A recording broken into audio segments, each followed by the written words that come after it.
This is the Page Publishing Book Club. Good evening. I'm your host, Alice Stockton Rossini. What's that I hear, Rob? This is one of my favorite songs at Christmas time. It's the Cream of Light Orchestra. This is called Melody on the Move. For me, this song personifies Christmas. Can't you just hear the hustle, the bustle, the shopping, the holiday parties, getting dressed up, nails done, legs shaved, stressed out, baking cookies, wrapping presents? Oh my God, I'm getting excited already. Waiting for that special delivery that should have been here weeks ago. Maybe it was stolen. Did you see that? There was video of some news station that they aimed a camera at a house and put a package there to see how long it took before somebody came up and took the package. It took like 5 seconds. They put another package out. It took another 5 seconds. So I'm wondering, if my package is floating around somewhere and somebody's having a wonderful Christmas. I hope not. I hope you're having a wonderful holiday season. Rob, how was Hanukkah? Did you get something special? Get something exciting? Get some, you know what? People don't believe that we actually communicate here. They just think like I'm making you up. I don't really have an engineer. I'm sitting in a room all by myself. Yeah. So I'm excited. Christmas is coming. And I'm going to go to Puerto Rico to help out the economy. Did I tell you that? I am. Because Puerto Rico needs some help. They're like $78 bazillion in debt. They're like in big trouble down there. So that's going to be my good deed for the year. I'm going to go down there for Christmas week. I'm going to spend some money. But I will be here in spirit, Rob, and so will you. We will be here on digital. This Page Publishing Book Club thing that we do every week. And I'll be here. Rob will be here. Right into the new year, bringing you hope and love and joy and encouragement. All right. Speaking of encouragement, Colleen Bresney has found a whole new life through writing. She's a retired counselor. And the way she tells it, her passion found her. And the result is her book entitled Invisible Room, a collection of mystical poetry. Colleen, why do you call it mystical? I was thinking about how do I describe or talk about this poetry. I would say that, first of all, I've been writing poetry for about 23 to 24 years, some 25 years, something like that. But I didn't go to poetry. Poetry came to me. And my first poem I was on a walk one day and it just fell right down into me. And I sat on a path and I just happened to have a little piece of paper in my pocket and a pen, of all things, and I wrote it down. And that was the beginning. So I wasn't looking to write. I wasn't thinking about it. I was on a walk. My head was probably spaced out somewhere. Who knows? But the poem came. And I really haven't been able to stop writing ever since. And I see it as having, I call it mystical because so much of it is inexplicable and ineffable and just, it can't really be explained. It's been an inner experience for me from the beginning. What has played out, I think, is really like somewhere in there at my deep psychic, deep, essential self that cannot be seen, but that is truly invisible, but resides within, is really been telling my story and of my experiences in my life. There's nothing in it that's not true. It's just how it has been evolved into word and then onto paper. So, yeah. So something inside of you is telling your story.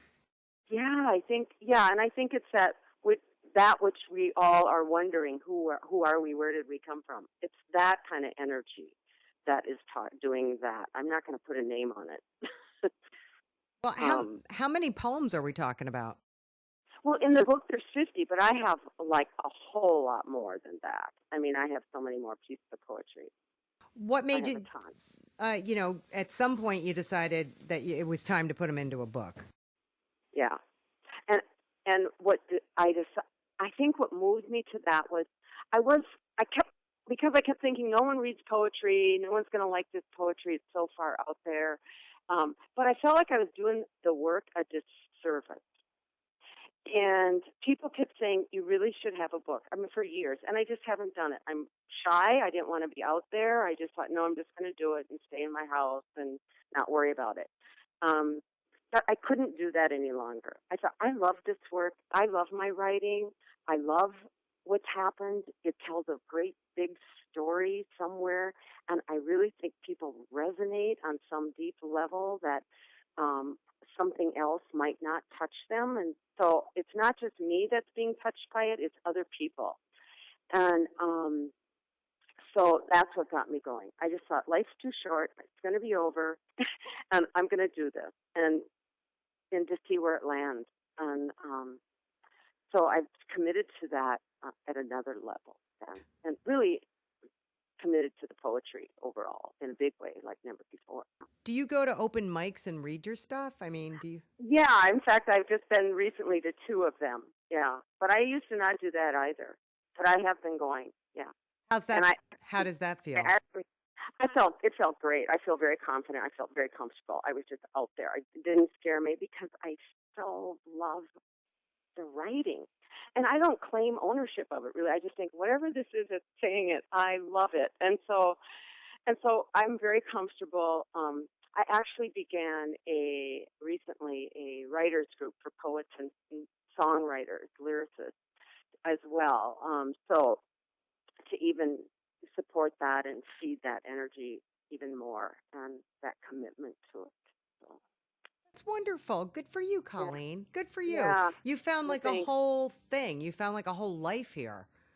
Yeah, it feels like a whole life to me. It really feels like this is what this is the energy that generates this body that gets up in the morning and moves it through the world. That's what I would. It just moves me through the world. I love that, Colleen. You're such an inspiration to all of our authors and to me. You really are an inspiration. Proof it's never too late to find your passion.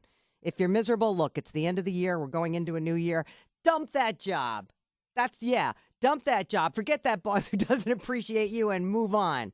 Yes, Rob's shaking his head. Yeah. We don't have any of that going on here. Thank goodness. All right. But seriously, she's found her passion now and it's writing and it's beautiful and it's a great story. Well, you know what? It took a lot for Samuel Omega Salt to move on, and you're about to find out why. He drew on some extremely painful real life experiences to write his book, PK Preacher's Kid, Volume 1.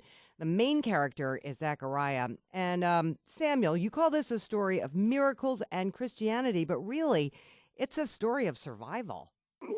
A difficult childhood, and then from an abusive mother to learning about life and life choices and the consequences of those choices. It was just simply telling a story about being a preacher's son and as I describe in the book, living in the fishbowl and living up to other people's standards. Volume 1 talks about the abuse, being a young, rambunctious boy, almost cutting off his finger, running around the neighborhood naked as a young lass, and surviving a train wreck that should have killed me. And then three nights after my accident, 4 youths were in the vehicle, and 3 of the 4 died going much slower than I was on impact, and I survived my 90-plus mile-an-hour train wreck.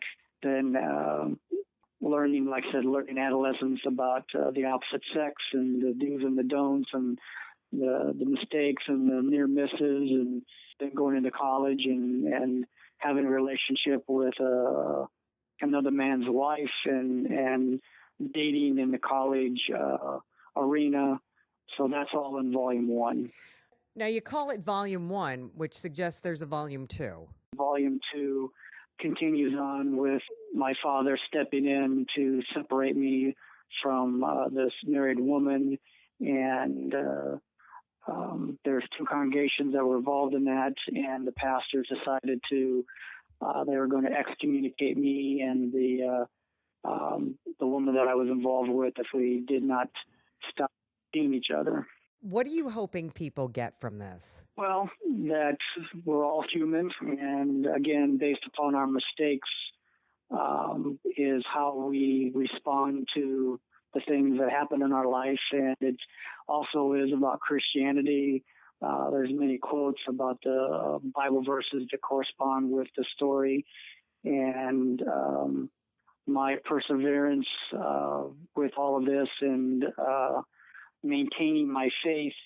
Did you manage to have a happy life? Did you manage to overcome all of this? Well, happiness is a state of mind, and yes, I mean, lessons were learned, and that's one of life's things. If you're not doing something, then you're not learning. So, life is a journey. Life is we make hundreds of choices in a day, some small, some big, and it's these choices of how things cause and effect.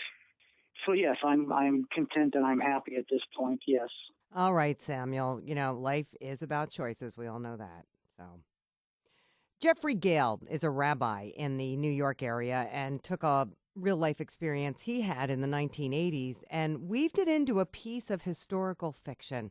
It's about a bat mitzvah twinning. You know what twinnings are, right, Rob? Rob definitely knows what twinnings are. I really didn't know that much about it, but really, he took a fascinating journey, and it's all in his book entitled "The Ballad of East and West." It's actually, the whole story is a flashback because it begins with the bat mitzvah of a Russian-American girl in New York, where I'm currently at the present moment. And she chose a particular bat mitzvah date and a particular Torah portion as the actual 30th anniversary of a twinning with an English girl and a Russian girl that took place in London, and she wanted to be connected to that. And so what happened is that the story begins with my giving her a lesson, rehearsing with her in the sanctuary, and then the rest of the story is a flashback what took place in London and all the events leading up to the bat mitzvah twinning between the English girl and the Russian girl and all the events leading up to it. It was an unusual situation because it's rare that the rabbi of a congregation sees the people that they've actually adopted in the Soviet Union. That doesn't happen that often. And then to be twinning with a girl that is part of the adopted family, that's a very rare thing. And so it became a very special event in the life of that congregation. It's based on a true story, and most of the characters are fictionalized except for Simone DaCosta. That's an actual person.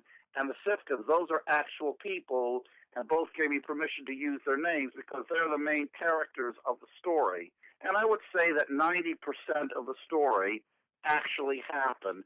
So what's in the flashback? What's the drama here? Well, the drama in the flashback is how we get to this, bat mitzvah twinning. And so Simone DaCosta belongs to a congregation in the East End of London. It's an elderly congregation. It has a very rich history of social action. When we adopted this family and I start trying to sensitize the congregation to what's going on in Russia in the early 1980s, but I was approached by the chair of the Soviet Jewry Committee. He said, well, why don't you go to Leningrad? We have a space for you. And I wasn't expecting it at the time. And I saw this as a marvelous opportunity because here I would get a chance to actually see the family, continue on with my work. And to me, I just can't just talk about Soviet Jewry without actually experiencing it. And so from that point on, the events led up to the trip to Leningrad. That was part one. Part two was the actual trip to Leningrad, the 8 days, and I, break it off into 8 units in which I visit various refuseniks, and all of them somehow extend the plot. The visit with our adopted family was towards the end because you sort of save the best for last. Because I actually was when I was going to do this bat mitzvah a bit later, I actually was going to know the family that we were adopted with. So I gave them some books and told them exactly what was going to be happening. This was a great thing. And everything led up to the twinning, the climax of the story was when the two girls spoke to each other on the telephone, and pretty much how the story ended. I view this kind of as a metaphor for people who live in different parts of the world, different ethnic groups, of getting together. If you take a look at the cover, you have two girls in front with a Berlin Wall in the back. It's two girls from different worlds somehow trying to find a connection. And I look upon this, well, why can't people from different cultures, different races, different countries, in spite of their difference, make a connection? And I think that really is sort of a theme of the story. Wow, people from different backgrounds, cultures, and countries coming together to make a connection. Whew. My head's going to explode. What a concept, Rabbi, and why not? You know what? Maybe we can even learn to respect our differences in the process. What do you think about that? You got to believe, right, Rob? Yeah. And you, my Page Publishing Book Club faithful, have got to believe there is more. So much more coming up when we come back from this short break. Don't go anywhere.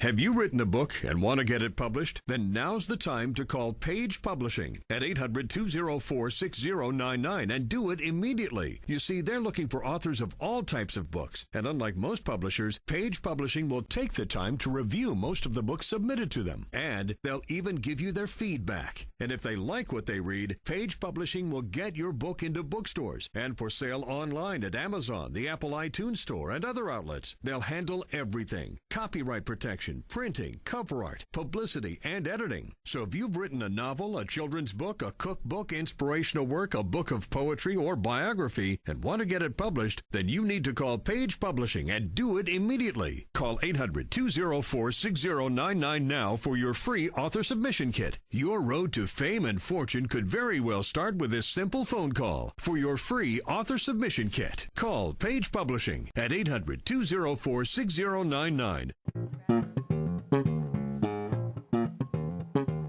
Welcome back to the Page Publishing Book Club. I told you it was going to be a quick break.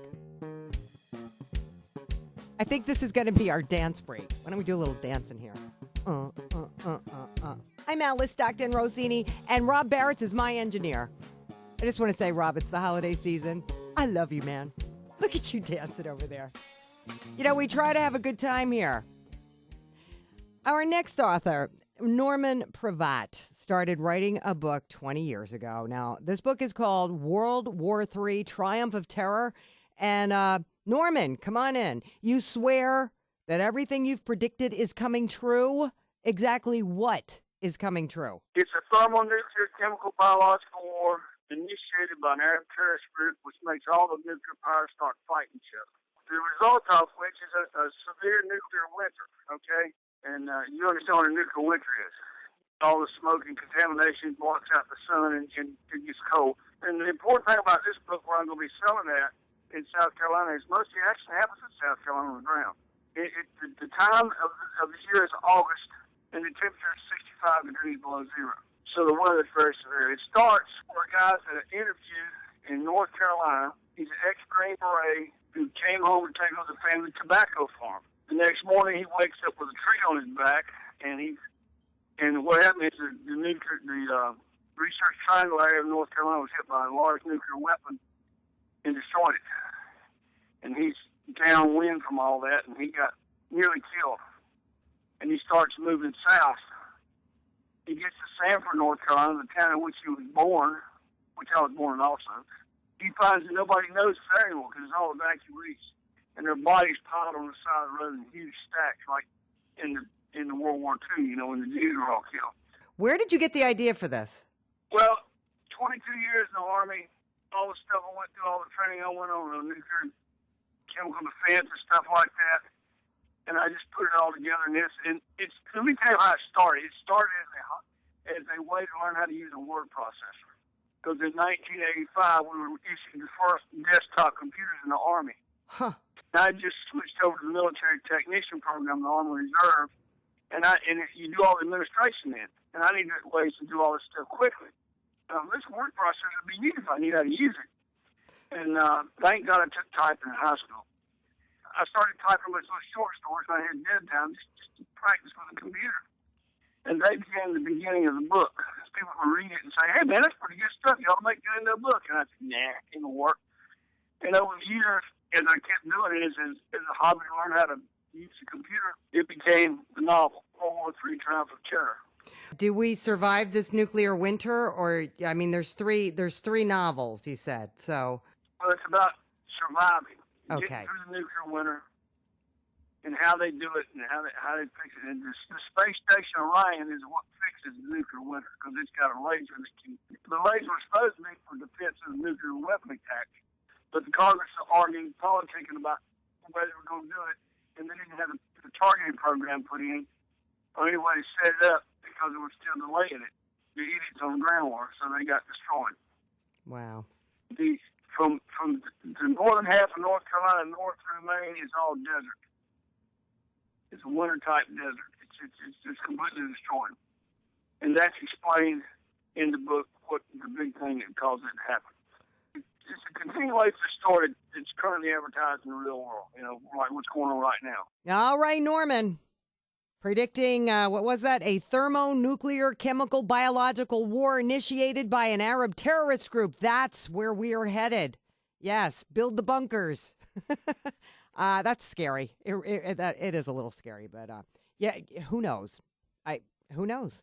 Finally, Samantha Copeland is stronger today than she's ever been because she says she no longer allows fear to rule her life. Her book explains the journey she took that brought her to this realization. It's called Twisted Love Triangle. The book tells a story about a young woman who comes from a very strict faith and just kind of ventures out into a big city. And when she starts her own life, as her own woman, she meets a man, unbeknownst to her, who happens to be married. And through her journey, she kind of embarks on a life of deceit and betrayal. And everywhere she turns, her love life, her friendships, she's lied to, cheated on, stabbed in the back. Her relationships start to become distant. And one of her friends comes clean to her and tells her how she feels about him, but she didn't know that it wasn't a male friend. It happens to be a female friend of hers. So she's taken off guard, and, her friends start to sabotage her relationships. The stress from the situation becomes so taxing that it starts to jeopardize her health and her job. She starts having panic attacks. So she just, the one person she thought she could trust, he takes revenge on her. So it's like it's one thing after the other with this book. It also happens to be a true story, so it relates to a lot of people. How long ago? This book takes place over the course of 10 years. She's with this married guy for 10 years, and even though he's married, she still has other relationships, but he starts to get jealous and possessive and starts to hear and abuse her and things like that. So, through his marriage, he's going through things with his wife, and she decides to go ahead and get a divorce. In the divorce, he finds out that the child that they raised was not his. Ooh. So, wow. What do you want people to learn from this book? In this book, I really talk about how I always make mistakes going into the same relationship, having different men do the same thing over and over again. At one point, you have to just stop calling it mistakes and realize it's a pattern. And learning how to break that cycle, that pattern, that's the most difficult part. And that's what I had to learn. I had to break that cycle of dating the same guys over and over again just because I was comfortable, just because I knew them. It's okay to step out on faith and be alone. I think fear is one of the things that takes over when we decide that, okay, we don't want to be alone. We don't want to be by ourselves.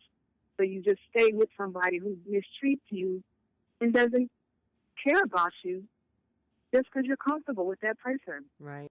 As I was writing the book, certain parts of the book I had to relive. So as I teared up some parts of the book because it started becoming so real to me, I had to relive what was going on at that time.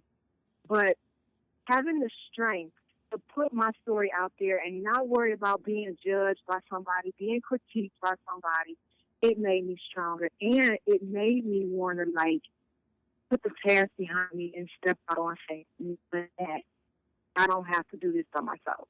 You know, I'm not getting ready to let this word fear consume me. It's not getting ready to happen. Well, good for you, Samantha. I know when we were talking earlier, you said that it was difficult reliving these experiences, but when you were all done, you were able to see how far you were able to come from being that woman who was, you know, basically being abused to finally getting to the point where you refuse to let fear rule your life. Good for you, Samantha. There's nothing to fear but fear itself. Am I right, Rob? Am I right? Absolutely. But I'm afraid we're just about out of time. Thank you so much for stopping by and taking us all in tonight. Please enjoy your holidays. Why don't we have some holiday music, Rob? What do you think? To take us out here. I love this song. You couldn't play this all year. It would make you crazy. Anyway, if you're looking for a good gift, why not buy a book by one of your fellow authors? What could be better than that, Rob? Go to pagepublishing.com. It's all one word. Check out all the books we've published. Children's books, religious books, sci-fi, adventure, romance. We have it all. Just saying. Go check it out. Otherwise, have a great holiday week. Have a great Christmas. And we're going to see you here, right here, next week, same time, same place, 710 WOR, for another edition of the Page Publishing Book Club. I'm dancing my way out. Have you written a book and want to get it published? Then now's the time to call Page Publishing at 800-204-6099 and do it immediately. You see, they're looking for authors of all types of books. And unlike most publishers, Page Publishing will take the time to review most of the books submitted to them. And they'll even give you their feedback. And if they like what they read, Page Publishing will get your book into bookstores and for sale online at Amazon, the Apple iTunes Store, and other outlets. They'll handle everything. Copyright protection, printing, cover art, publicity, and editing. So if you've written a novel, a children's book, a cookbook, inspirational work, a book of poetry, or biography, and want to get it published, then you need to call Page Publishing and do it immediately. Call 800-204-6099 now for your free author submission kit. Your road to fame and fortune could very well start with this simple phone call. For your free author submission kit, call Page Publishing at 800-204